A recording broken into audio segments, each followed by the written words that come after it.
So we're getting down to the final days of most of the things to come in for my solo system that I'm going to be able to use post-stroke.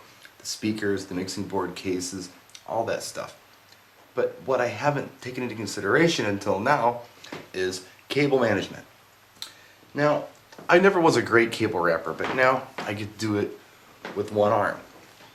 And I know this isn't the proper way to do it. This is kind of how I'm forced to do it. As you can see, it's cumbersome, and hell, once I get it wrapped, my arm's pretty tight in here. And then, I kind of struggle with how to actually, tie it up at the end. It's coiled, but then what? How do you secure it with one hand, one functional hand? So yeah, cable management is going to be a little difficult.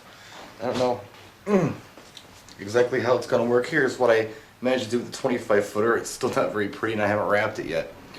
So we need solutions here. I'm looking for your ideas, but I got one for audio cable. Check it out. This is a retractable audio cable from a company called Stage Ninja.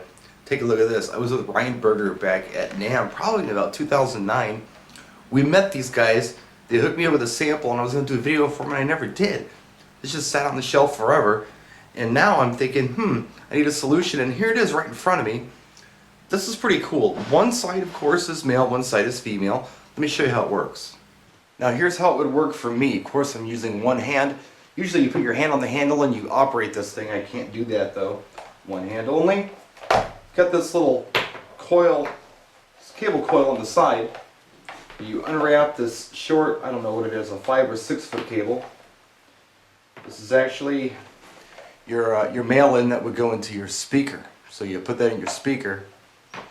Now, this is your female. It's got this little ball here. It's kind of a stop ball. I have to put my foot on top of this thing to demonstrate how this comes out.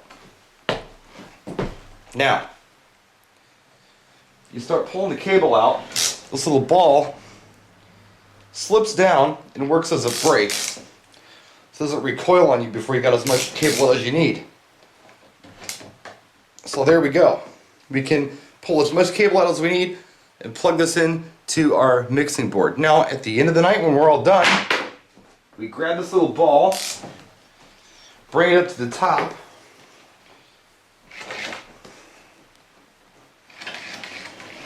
and everything recoils for you.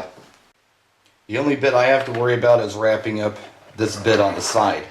But we're only talking about 6 feet of cable, and we already have a nice, cool little thing to wrap it around, so it's not really that big of an issue.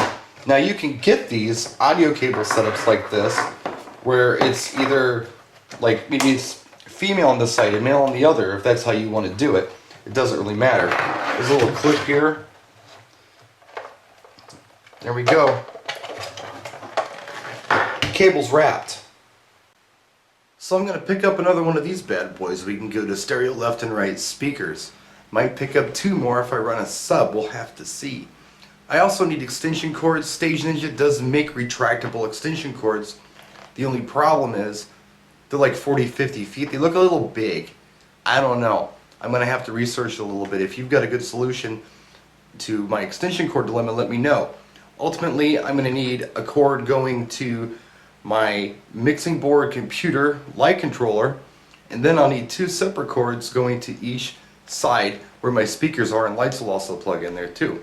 We're going wireless with the mic and wireless with DMX, so the only concern we have is audio and power. So let me know what your ideas are in the meantime. I'm pretty sure this is my best audio solution. Until someday we come up with a good wireless audio system that we don't have to put batteries in all the time and worry about interference. For now, I think it's all about Stage Ninja. Thanks a lot, practice and enjoy.